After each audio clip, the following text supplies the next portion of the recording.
So one of the big issues that I see with RCBI, within the RCBI industry, is the lack of ideological, cultural diversification. People talk about wealth, tax, legal.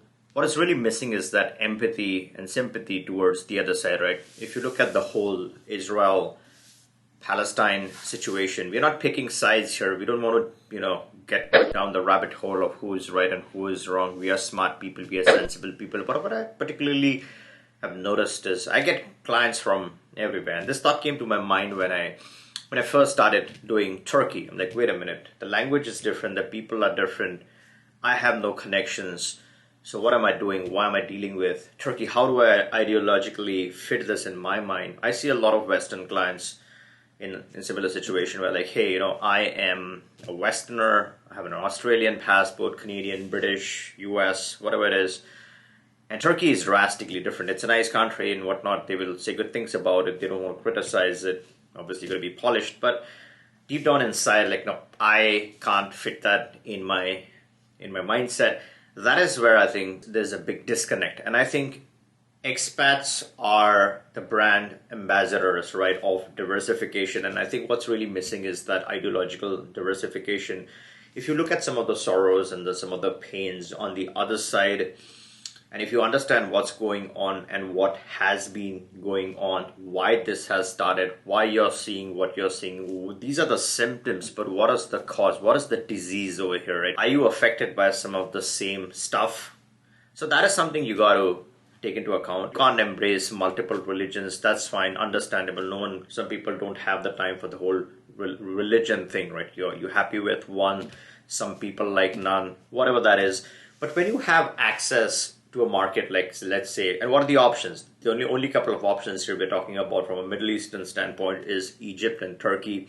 Once you embrace it, once you accept it, once you be on the other side as well, right? You keep your Western side, you keep your Asian side, or whichever country you come from, and then when you look at the Middle East, when you start accepting some part of it and start including it as a part of yourself, and this is exclusive and unique to expats. Not other people don't have the capability, other people don't think like that, but expats are the only population or community that has the capability of looking beyond, right? Looking beyond borders. So I think expats are perfect role models, ambassadors, whatever you may call it, to embrace, accept. It's not only going to benefit you big time, you're going to get some unique benefits of the other side, right? Whatever your West is good for, you have that. Whatever the West is not good for, you can look for those protections, those securities from the Middle Eastern side. Yes, you can't just look for benefit, right? You got to accept the whole package. It'll come with its own uncertainties, risks, and issues.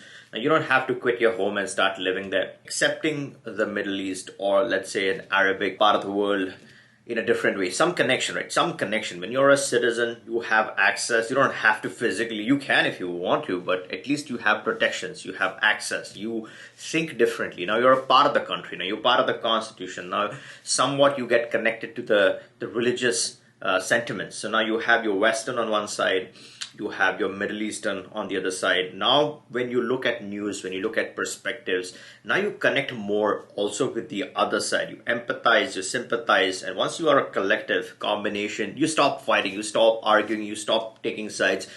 Now, when I get calls from a lot of clients from Dubai, they're like, hey, we don't want to move to the West. We don't connect.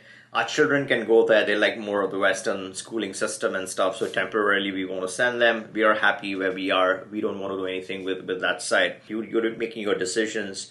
And when I discuss, I share my ideas, my thoughts. It doesn't mean that I'm convincing you to change your ideas, your thoughts, your ideas are your ideas, of course. And the same thing happens from the other side. When I get Western clients, and they tell me that, hey, Turkey, Egypt is fine. Let's skip those options. Let's talk more about the Latin Americas. I think there's pressure, and I think there's definite amount of pressure from the Western society. It's like, I'm not going to be accepted. People are going to be all going to frown on me. People are going to question me. Why have you taken this citizenship? Why are you trying to go on the other side? Why are you showing sympathy, empathy towards the other side? I think that is where expats are unique. Let's say you have a citizenship from Egypt and Turkey. I know it sounds bizarre, but I do see the advantages. I do see the advantages in terms of legal protections, in terms of safety from the West, then you have both, right? You have the other side, you have this side. You can do whatever you want. Wherever you are stuck, you embrace both, you're part of both, you have a lot more opportunity and variety in your options. And I think your mindset then changes, right? You become a different kind of an individual and you start enjoying this process. You're proud of not just being a Westerner, you're proud of being a global citizen, with which comes with a lot more. I think in life, I think it adds a lot more flavor. I think this whole passport, residency, different countries, this adds entertainment, excitement, flavor. It's also a man thing, right? Some people like keeping guns. Some people like, doing the whole passport, residency, citizenship thing. Some people like both, right?